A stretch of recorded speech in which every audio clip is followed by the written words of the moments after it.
that we don't really hope anymore, and it's kind of sad that we don't hope anymore. We don't have expectations to improve the world, and I think that's sad. We don't run campaigns for clean water, right, to not use a bottle. I drink a lot of bottled water too, but you know what I'm saying? But the energy that goes into making a bottle, the energy that goes into anything that we do, right?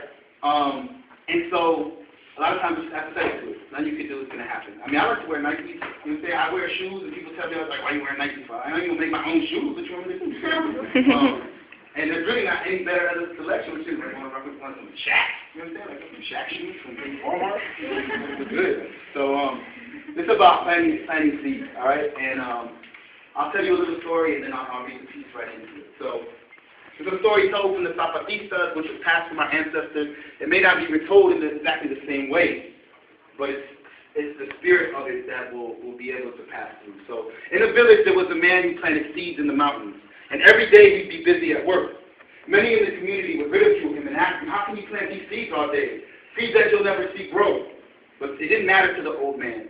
The old man would just plant and plant and plant. So every day he went to the mountain and planted. And one day the old man died and he's forgotten. So years and years later, right, years and years had passed and some of the children went to the mountains.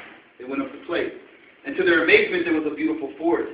And the children, they went to their parents and told them, like, there was this beautiful mountain with trees and plants, and it's just growing up in the mountains. And the parents organized themselves, right? And they went back and they went up in there, and they said, how could this be? Who could have done this? So they all went back to the village, all of them. And they went to find the oldest community member that they could find in the village. And they asked the oldest member, like, who could have planted these trees? Who could have planted this fruit? Who could have planted these vegetables? And a woman said, it was the old crazy man. I remember him when I was a kid. So they all went back and decided to hold, after a short discussion, decided to hold a celebration. And they celebrated the old man because of the trees he planted. In the winter, the wood would keep them warm. Its canopy in the summer would keep them cool. It sheltered them from the wind, and the roots, it held the earth in place for them to grow crops. It nurtured their bodies. So even after his death, the crazy old man was able to help his community for generations to come, even though he knew he wasn't going to see the fruits of his labor. And even though they called him the crazy old man, he kept working and planting and planting and planting so others would have less suffering.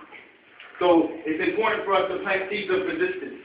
No matter how small or feeble they may be, plant seeds of change and let them grow. Cover our pain and sorrow. Plant seeds to unify the peoples of the Americas, the people of the world. Plant seeds to grow a canopy of change, a rainforest of hope, a flower of love, a garden of peace. Plant seeds for justice and equality. Plant seeds for indigenous rights. Plant seeds for those who toil and struggle. Nurture them, love them, so they may grow. So our children can eat of its fruit. So we may cleanse our bodies, so the fruit may heal us. Plant seeds so that our air may be clean, so we may drink fresh, sweet water. Plant seeds to destroy imperialism, white supremacy, global domination. Allow its branches to break through in the concrete and twisted iron. Plant seeds so we can dream of a new world. So its leaves, we can hear its joyous voice. In its flowers, we can see its beautiful, beautiful colors. In its branches, we can feel reassured. In its trunk, we can stand firm on who we are. So in its roots, we can remember our past. Plant seeds, nurture them, water them, speak to them, love them. Plant seeds and let them grow. Let us plant the seeds of the rest of the world and stand as an example to all. So plant seeds because it's necessary. So anyway, that's like a